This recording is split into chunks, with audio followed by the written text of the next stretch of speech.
Alright bet, today we are fully redefining your brand identity. The client wants a fresh logo for Rhondas Coffee Tea, but this initial basic font layout? Nah, it's giving zero vibes. It's completely mid. If you're just dropping plain text on a white canvas and calling it a day, what are we even doing here? We need something high contrast, bold, and memorable. So I'm scraping that boring layout and pulling up some asset files to see what actually cooks. I grabbed this vintage-inspired coffee cup vector with a sharp, angular banner slashing through it. Let's isolate the main graphic elements, delete all this pre-made lorem ipsum filler text, and see if we can make it fit a premium aesthetic. I want the brand name to feel punchy and loud, so I'm typing out Rhondas in a heavy, solid sans serif. To match the energy of that graphic, we're slanting the text and dropping it right across the central banner space. Standard behavior, just checking the alignment to see if it locks in naturally. Cleaning up the overlapping lines using the Shape Builder tool, just making sure the text sits perfectly flush with the vector graphics. It's looking alright, but looking at it objectively? It still feels a bit too aggressive and generic corporate. It's not giving that cozy, aesthetic cafe energy yet.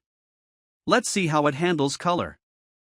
I'm dragging in a custom color palette over on the side, got some nice tones here called foam, crema, roast, and espresso. Let's drop a dark espresso brown background box behind our logo to see how the contrast hits.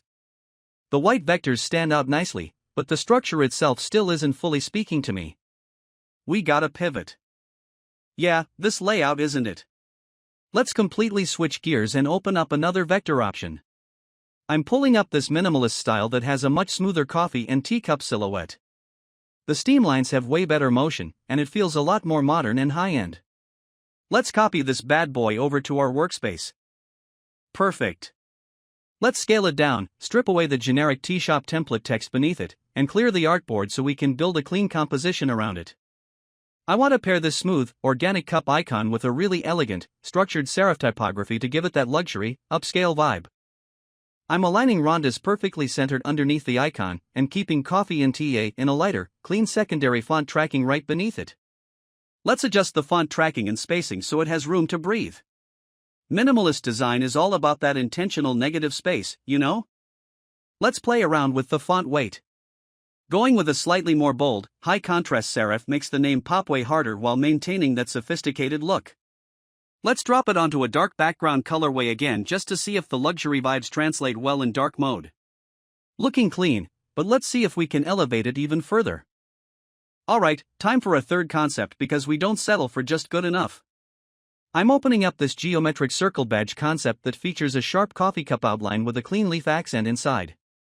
Let's copy the icon, delete the generic framework around it, and bring it over to a fresh artboard to start cooking. Let's drop a rich, deep chocolate brown square background to anchor the design, change the main cup vector to a crisp white so it absolutely pops, and bring back our Rhondas text layer. I'm testing a super unique, bold, stylized font here that has almost a retro, wavy energy to it.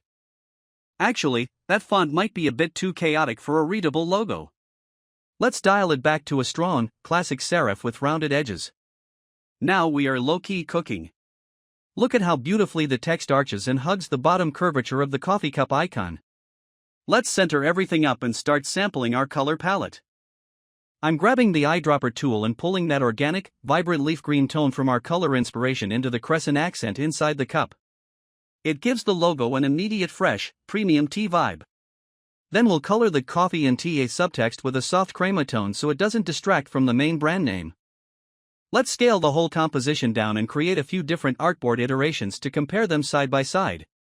We've got the high contrast dark mocha version, a beautifully clean inverted white version, and now let's build a soft, warm beige option using our foam tone for the background. For this beige variation, I'm switching the text and main cup vectors to a deep espresso brown, keeping that signature green leaf highlight crisp and bright. This colorway is an absolute hit. It feels incredibly aesthetic, balanced, and ready for print on coffee sleeves or tote bags. And there you have it. We went from a totally flat, uninspired text block to a fully fleshed out, high-end visual identity with multiple premium colorways. The clean lines and minimal structure are doing exactly what they need to do. Drop a comment below and let me know which version is a total W.